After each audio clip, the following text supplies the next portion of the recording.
What's going on, guys? It's Gendo here, and I'd like to welcome you back to another edition of my Pentagon slash Hexagon series.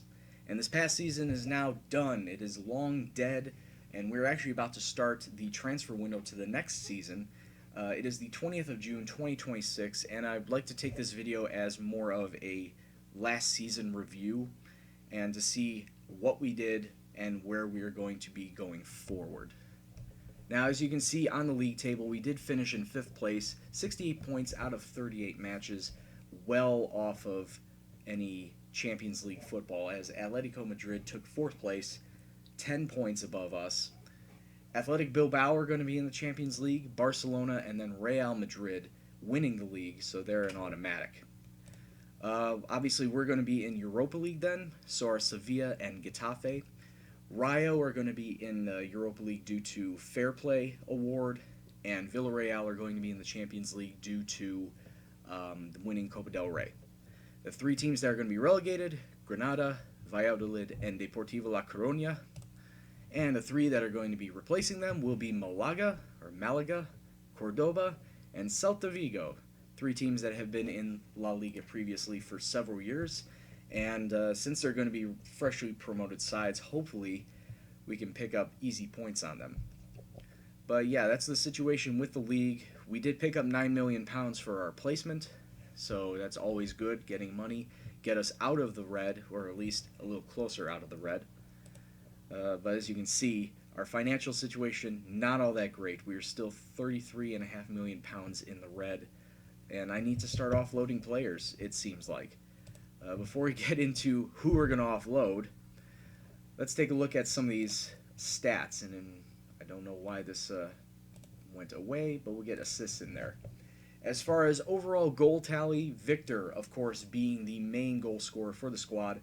26 goals in 52 matches, 43 of those being starts. Fede Cartabia picking up 17.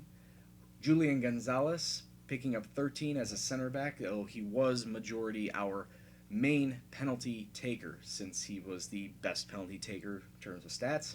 And Rodrigo de Paul rounding out the double-digit goal scorers with 11. As far as assists goes, of course it has to be our attacking mids, Fede Cartabia and Rodrigo de Paul, both getting 16 assists each. Jose Luis in that center mid role picking up 15 himself, and then Victor getting himself 12 in the double-digit tally, and most of those, I'm sure, were when he was playing in the left attacking mid role behind like Joam Cuevas and Gerd Albrecht, Damian Rivas, feeding those players up front.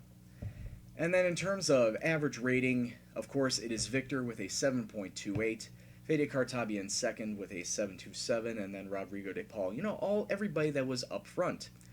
The first defender, the prime defender there, Jose Luis Gaya with a 7.23, and very well deserved too.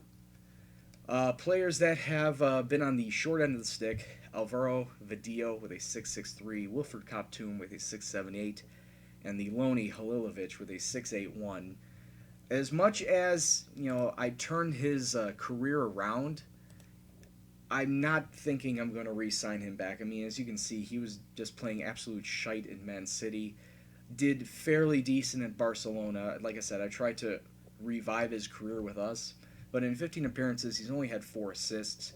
Hasn't really factored much into the score sheet or into our style of play outside of that. So I'm not looking to bring him back on. As far as Danny Carvajal is, he's 34 years old, starting to show a little bit of a decline in his pace and his defending skills. But he's just been one of those solid figures at the back. 13 appearances, only 1 assist, but a 7.03 average rating. He's a fairly solid defender. I may loan him back in from Chelsea, but at the same time, there has to be better options and maybe less than £1.175 million that are out there. Maybe I can sign on full term or loan in. So I'll worry about that at a later time. However, the one thing I cannot worry about soon enough are player wages. As I showed you before, we are at £33.5 million in the red. Most of that is due to Fede Cartabia. Fede Cartabia, a tad shy under £17 million per year. And this is the player that whatever I do with him is going to draw the ire of my players, my management, and my fans. Because Fede Cartabia has been with Valencia his entire career, save a loan spell here and there. He's been a club legend in terms of on field ability and leadership. I believe I have him as either my captain or my assistant captain. But if I get rid of this player and free up that 17 million pounds, I'm just fearing that I'm going to lose the locker room because I'd be getting rid of this immensely great player who's been solid for the last few seasons at Valencia. So I've come to the conclusion that I may just leave him be for this season, see how he does. If he fails to produce, if he fails to be over a 7 rater, if he doesn't get several goals or assists, then I'm just not going to renew his contract.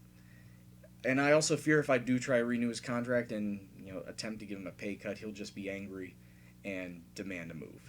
So I'm in limbo with Fede. I don't know. We'll see. We'll see what happens throughout the season. As far as other players that are overpaid, that I feel are overpaid, Joan Jimenez, easily. 4.75 million pounds per year. And I rarely use him because he rarely produces. I only started him in 3 matches, brought him off the bench in 10. He's only had 1 league goal and a fairly low average rating. So I'm going to try and sell him while I still can. I don't think I'll get all 8.25 million pounds for him, but I do need to free up some cap space while bringing in transfer money as well. So I feel like he's going to be gone in the near future. Fabian Scheer is going to be gone as well because his contract is up in about 10 days. He's been on loan at West Ham for the last couple of seasons. His speed's going down. His defensive ability's still up there, but he just will not be able to fit in my side. I don't feel like he'll be a starter. Backup at best at this point, so I feel like it's best to just get rid of him and get rid of his money. Vadillo I'm looking to sell, and Wilfred Koptum. This is a predicament. He's still a solid producer. He's 29 years old, but he's fairly average. He's a fairly average midfielder. A lot of 6'6s, 6'7s. There is one game that he'll break out and he'll bring in some new confidence to me and to the squad, but then he'll just immediately drop back down to mediocrity. So I don't know. I'm up in the air on Koptum as well. And then everyone else just is there as players. So, yeah, outside of Fede Cartabia really pissing me off in terms of money and what I want to do with him, I don't feel that I want to fix this squad all that much up. I do have a need at center back, at center mid, even right back, so I'm going to try and loan players in. I'm not going to buy anyone, although I did have Ahmed Galal coming in at the start of last season, or I signed him on at the start of last season.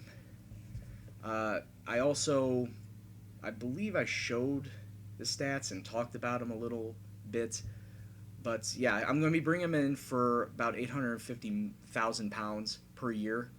So hopefully he will be a solid replacement for anybody I wish to get rid of. I actually signed him on because I wanted to get rid of Romeu at the time, and the deal with Romeu didn't go through, so this turned into a I will sign you in a year type thing. And now that Romeu's gone, I feel like Galal will actually have a solid place within the club. So yeah, that's about it. Looking forward to the next season. Looking forward to Europa League and continental placement. I'm also debating about actually showing Europa League. Going through like I did with the Champions League this past season. Let me know in the comments if you want me to do exactly like what I did with the Champions League. Go through the group stage and then knockout rounds individually, just focusing on those instead of focusing on the league or the cup competition. So let me know in the comments about that. But yeah, thank you very much for watching. It was just a nice little overview about what happened and what I'm planning on doing. If you like what you saw, hit the like button, subscribe if you're new. Of course, comments, suggestions, banter, anything else in the comment box below. This has been Gendo. Once again, thank you very much for watching. I will see you in the next video. Take care, and peace out.